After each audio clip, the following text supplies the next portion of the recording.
I'm going to just fill you in. Those of you that just arrived, we're just talking about... down, Jeff, so you can see. Jeff, they said come on down. Gilbert, right down so you can see it. Gilbert, you can do the same. Gilbert, you want a chair? Gilbert, do you want to sit? No. So as I was telling him, Carmen has written a beautiful story of the family life. And so I am mainly reading that today. And I'll start with the beginning. The year was 1928. Dorothy Mae Murray was born on May 2nd in Pelahatchie, Mississippi. She was the third born child to Hattie and Carl Murray. Carl was a sawmill laborer and Hattie a housewife. She was welcomed by her older sister Lois and brother Jake. The following year, in 1929, the Great Depression hit and times were very tough. 1930s. Growing up in Mississippi was extremely hard in the 1930s. If the Depression wasn't enough, Carl and Hattie lost all of their belongings, not once but twice, in two separate house fires.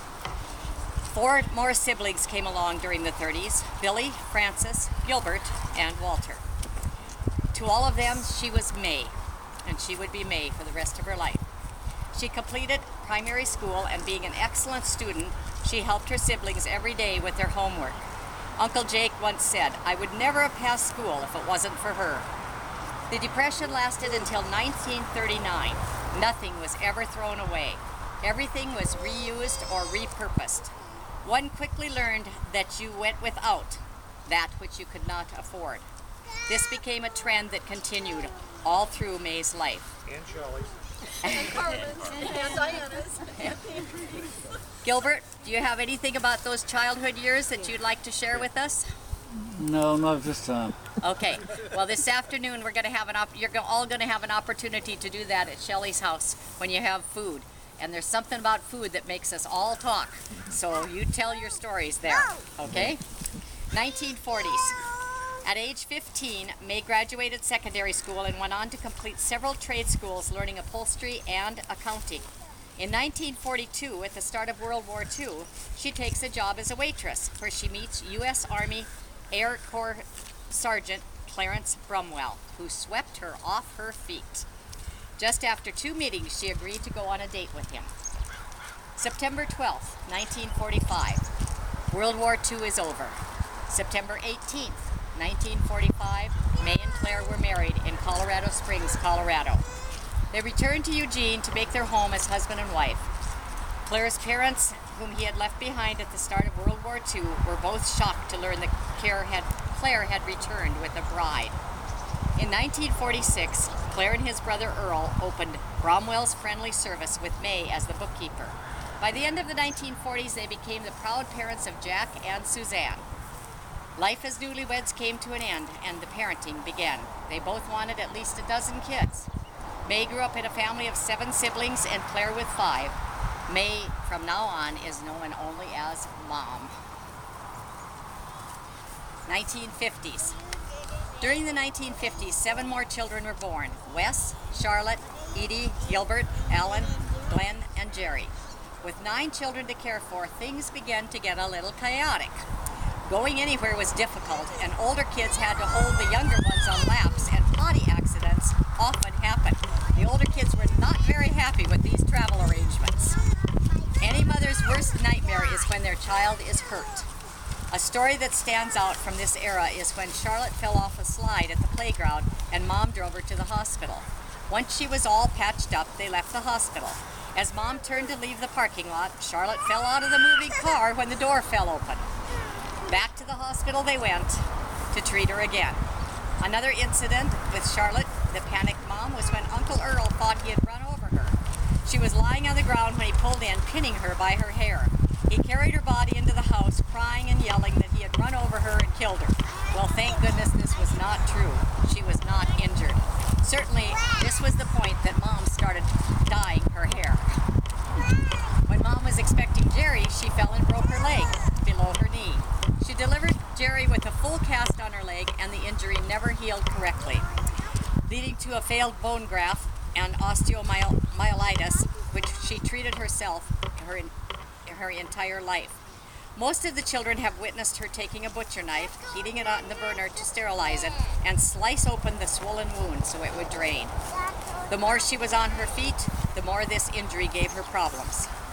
Afternoon naps were a necessity for her to be able to keep the swelling down in her knee. During the 1950s, a typical family vacation was spent camping with their best friends, Marge and Brookie McDonald. They would camp on Pigeon Point in a pop-up tent trailer which Dad made. So now, those of you born in the 50s, this is your chance to defend yourself. What would you like to share, if anything?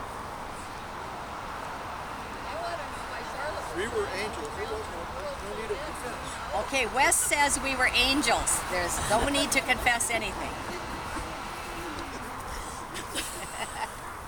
And be sure to tell your name. I'm Charlotte. Now those stories were true, but there are a lot of other stories besides that one. There were about 10 kids when Mom broke her leg and was in a cast and in a wheelchair for quite some time, and Edie and Wes are here. Gilbert, you probably all remember that. There was an incident with Gilbert in the golf club. There was an incident with Gilbert on a motorcycle. There were incidences with Wes and myself with Edie and a axe chopping off her finger.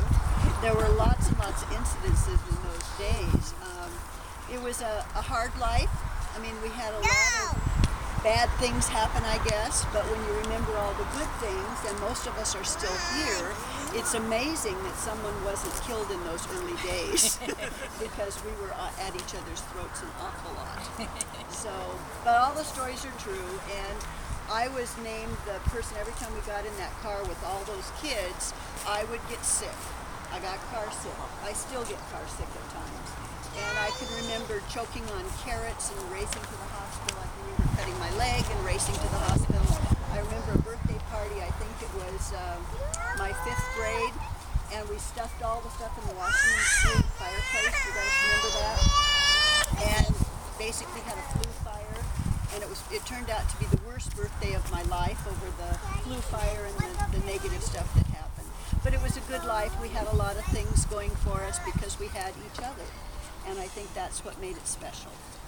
Thank you. Gilbert?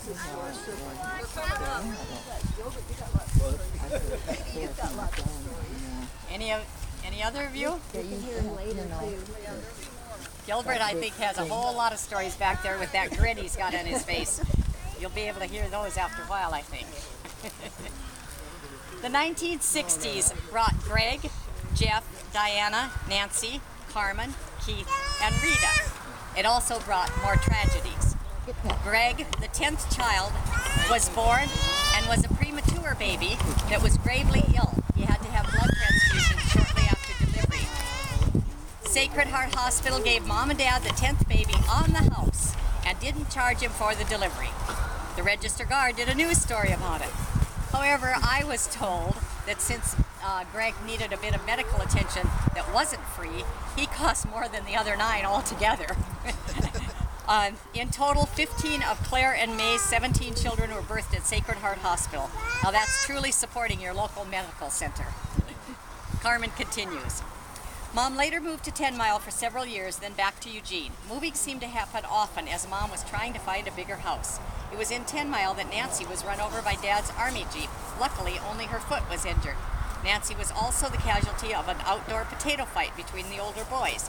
She, Carmen, and Diana were in the tub when a large raw potato flew through the window above the bathtub, sending shards of glass in the water. Nancy was the only one that was hurt with the glass cutting across her knee. Luckily, Edie was home to help bandage her and take care of the situation. More mishaps continued. There was the time that Charlotte dared Wes to chop off her finger with the axe. Not about to let a dare pass, down came the axe, striking her finger. Again, Charlotte was lucky and didn't lose a single digit. She was in a serious car wreck. Wes accidentally shot Mom in the arm from a ricocheted bullet. I think he remembers that. Gilbert, too, added to the list of injured. He also fell off the slide in the backyard and injured a vertebrae when he was young. He actually had many accidents, as Mom said he was the most mischievous of all the children. He nearly lost his leg and his life in a motorcycle accident. Mom turned the dining room into a hospital room so he could recover at home in a full body cast. Mom was taking Greg to OHSU to have surgery to remove tumors from his vocal cords and left Jerry at home to babysit Carmen, Keith, Rita, and Shelley. Keith suffered a catastrophic injury this day and had burns over 35% of his body and was hospitalized many months when his t-shirt caught fire while standing in front of the fireplace. With so many tragedies, it is no wonder the older kids departed the nest as quickly as they could. Jack and Wes joined the Navy. Sue and Charlotte moved into their own apartments, and Edie to live with Grandma and Grandpa Murray to finish high school at Douglas High School when Mom decided to move back to Eugene.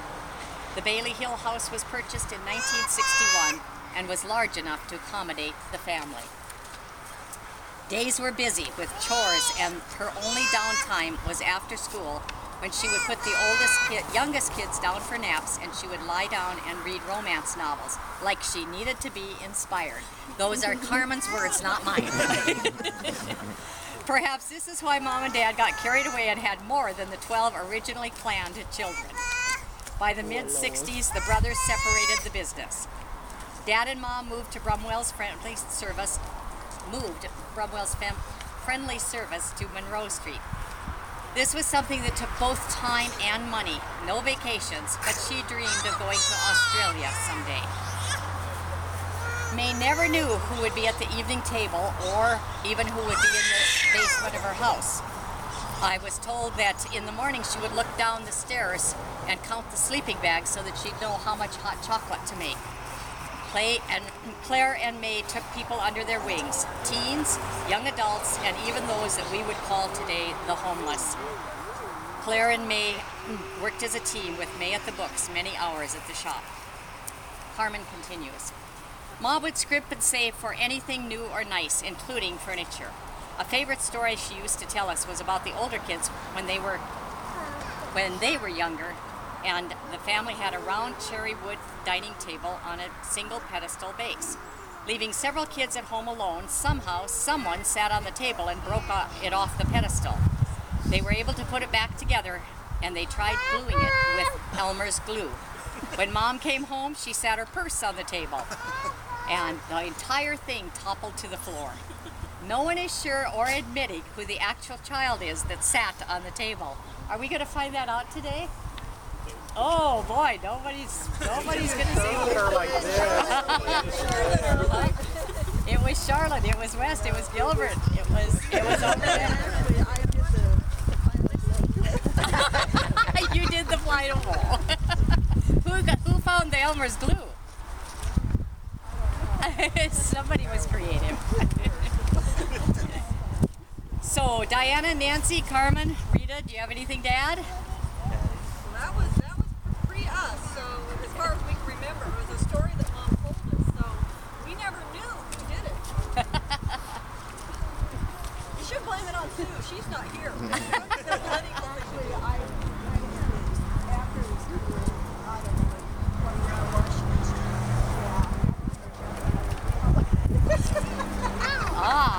Jumping on the table. Anybody else want to share anything? Greg's not here. Greg's not here. Okay. The vocal cord surgery worked. It worked. He talks all the time, huh? The 1970s. Along came baby sister Shelley, the first grandchild, Nancy Carter Lebec, as well as the first wedding. Mom sewed bridesmaid dresses for Sue's wedding and for Charlotte and Edie, and the Flowers Girl dress for Carmen. Sewing was one of her many talents, but mostly she sewed out of necessity. She sewed clothes, coats, bedding, curtains, and quilts. She saved every button and zipper of any garment that seemed no longer usable. One day, when all her sewing notions were sitting out, in two separate occasions, Rita and Shelley both managed to wedge a needle between their front teeth, both the upper and the bottom lower teeth, with the needle penetrating into the gum line. With Rita, she had to break the needle off with a pair of pliers and pull the individual pieces out. Rita also did the same thing with the nickel. And Shelley, she twisted the needle out, causing great pain and injury to the inside of Shelley's mouth.